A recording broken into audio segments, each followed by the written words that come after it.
अभी तक हमने देखा कि पुलिस स्टेशन में सभी पुलिस वालों की मौत हो चुकी है और अब पुलिस थाने में एक नया इंस्पेक्टर आया है जिसका नाम है शिवराज सिंह। बहुत सुना है इस चौकी के बारे में कि यहाँ पर रहस्यमय तरीके से पुलिस वालों की मौत होती है। हाँ साहब, ये थाना तो बिल्कुल भी सुरक्षित नहीं है। आप खामखा हमें यहाँ ले आए। क्यों? क्या तुम्हें मुझ पर भरोसा नहीं? ऐसी बात नहीं है साहब, पर क्या? साहब, जो पिछला इंस्पेक्टर था वो भी आप ही की तरह निडर और बहादुर था, लेकिन किसी ने बहुत बुरे तरीके से बेचारे को मार डाला। तुम इंस्पेक्टर शिवराज सिंह के साथ हो, तुम्हें डरने की कोई जरूरत नहीं, समझे? समझ गया साहब। क्या अभी भी दिमाग में कोई डर है? कोई डर नहीं साहब। ठीक है, जाओ अपना काम शुरू कर दो। जी साहब। नए इंस्पेक्टर शिवराज सिंह के आने से पुलिस थाने में एक अलग ही तरह की चहल पहल थी। सब कुछ सही चल रहा था, पर जैसे ही रात का वक्त हुआ पुलिस थाने में अजीबोगरीब घटनाएं होनी शुरू हो गई। सबसे पहले तो पुलिस थाने की लाइट चली गई। लाइट को क्या हो गया? शायद मीटर में कुछ गड़बड़ है साहब। हवलदार मीटर रूम में जाता है और तारों को चेक करने लगता है। यहाँ तो सब ठीक लग रहा है, तो फिर लाइट क्यों नहीं आ रही? लगता है मेन लाइन ही खराब है। हवलदार वापस इंस्पेक्टर शिवराज के पास आता है। साहब, लगता है मेन लाइन में ही गड़बड़ है। इसे तो बिजली विभाग वाले ही आकर ठीक करेंगे। ठीक है, मोमबत्ती जला दो। हवलदार अलमारी से मोमबत्ती निकालता है और कुछ मोमबत्तियां जलाता है। मोमबत्ती जलने से थाने में हल्की सी रोशनी हो जाती है। साहब, भूख लगी है। हाँ, भूख तो मुझे भी लगी है। चलो खाना खाते हैं। इंस्पेक्टर और हवलदार टिफिन निकालकर खाना खाने के लिए बैठते हैं। अरे हम तो उस कैदी राघव को भूल ही गए। जाओ उसे भी खाना दे दो। ठीक है साहब। हवलदार एक टिफिन लेकर राघव के पास जाता है। ये लो, साहब ने तुम्हारे लिए खाना भेजा है। मुझे नहीं चाहिए खाना।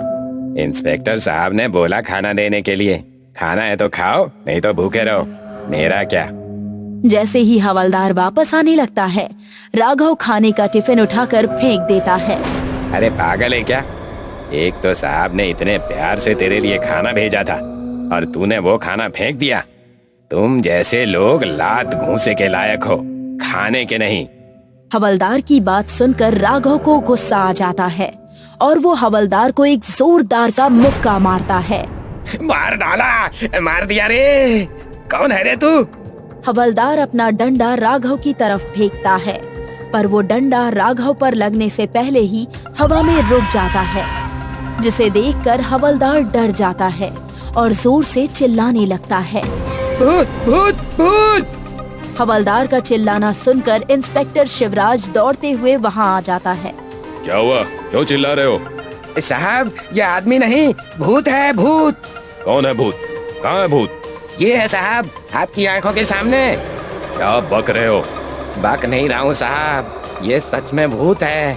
जेल में रहकर इस बेचारे की हालत किसी मरीज के जैसी हो गई है। ये भूत कैसे हो सकता है? तभी राघव हंसने लगता है।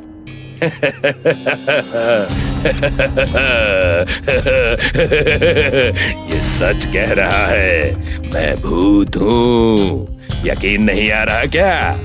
राघव अपने हाथ आगे करता है और उसके नाखून तेजी से बढ़ने लगते हैं। मैं कह रहा था ना, देखा साहब, मैं कह रहा था ना आपसे, यही भूत है। हाँ, मैं ही हूँ भूत और आज मैं तुझे भी खत्म कर दूंगा। राघव अपने नाखून हवलदार के गले की ओर बढ़ाने की कोशिश करता है। तभी इंस्पेक्टर शिवराज उसे रोक लेता है। खबरदार ऐसी हरकत की तो क्या करेगा मेरा? मैं तुझे खत्म कर दूंगा। तू मुझे खत्म करेगा? राघव अपने दोनों हाथों से इंस्पेक्टर शिवराज को घूंसा मारता है। अब राघव हवलदार की तरफ बढ़ता है। ये देखकर हवलदार डर जाता है। मैंने क्या किया तुम्हारा? प्लीज मुझे मत मारो। राघव हवलदार की तरफ बढ़ ही रहा होता है कि तभी इंस्पेक्टर शिवराज बीच में आ जाता है और राघव को एक जोरदार लात मारता है, जिससे राघव दूर जाकर गिर जाता है। तू मुझे मारेगा? अब मैं तुझे नहीं छोड़ूंगी। राघव के मुंह से लड़की वाली आवाज सुनकर इंस्पेक्टर शिवराज थोड़ा कंफ्यूज हो जाता है। तभी राघव अपने जादू से एक तेज धारदार चाकू निकालता है और इंस्पेक्टर शिवराज की तरफ बढ़ने लगता है। इंस्पेक्टर शिवराज समझ जाता है कि राघव के अंदर कोई आत्मा घुसी है, इसलिए वो भूतों वाला मंत्र पढ़ता है। ओम क्लीम ब्लीम स्वाहा। कौन हो तुम और यहाँ क्यों आए हो? ये सवाल तो मुझे तुमसे पूछना चाहिए। कौन हो तुम जो इस लड़की के शरीर में घुसे हो? मैं चेतना हूँ। देखते ही देखते राघव लड़की बन जाता है। इस लड़के के शरीर में क्यों घुसी हो? पुलिस वाले ने मुझ पर झूठा इल्जाम लगाकर मुझे जेल में डाला और मैंने जेल में आत्महत्या कर ली। अब मैं किसी भी पुलिस वाले को जिंदा नहीं छोड़ूंगी। जिन पुलिस वालों ने तुम्हारे साथ गलत किया था उनको तुम पहले ही मार चुकी हो। अब चली जाओ यहाँ से। नहीं जाऊंगी। इस शहर के सारे पुलिस वालों को खत्म किए बिना नहीं जाऊंगी। मेरे होते हुए ये कभी नहीं हो सकता।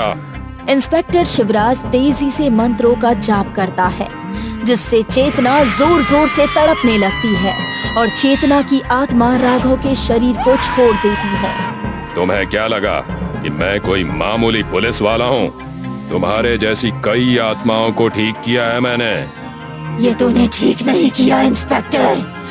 मैं आऊंगी, इसका बदला लेने मैं जरूर आऊंगी और फिर मैं तुझे खत्म कर दूंगी। नहीं, अब तुम कभी वापस नहीं आ सकती, क्योंकि मैं तुम्हारे शरीर का अंतिम संस्कार कर दूंगा, जिससे तुम्हारी आत्मा मुक्त हो जाएगी। इंस्पेक्टर शिवराज पुलिस स्टेशन के पीछे चेतना की गड़ी हुई लाश को निकालता है और उसका अंतिम संस्कार कर देता है। अंतिम संस्कार होने से चेतना की आत्मा को मुक्ति मिल जाती है और वो वहाँ से चली जाती है। अगले दिन अखबार में ये छपता है कि जो भी पुलिस वाले पुलिस चौकी में मरे हैं, उनकी मौत के जिम्मेदार वो खुद हैं, क्योंकि उन्होंने किसी निर्दोष पर झूठा इल्जाम लगाया था। इंस्पेक्टर पुलिस डिपार्टमेंट की तरफ से चेतना से माफी मांगता है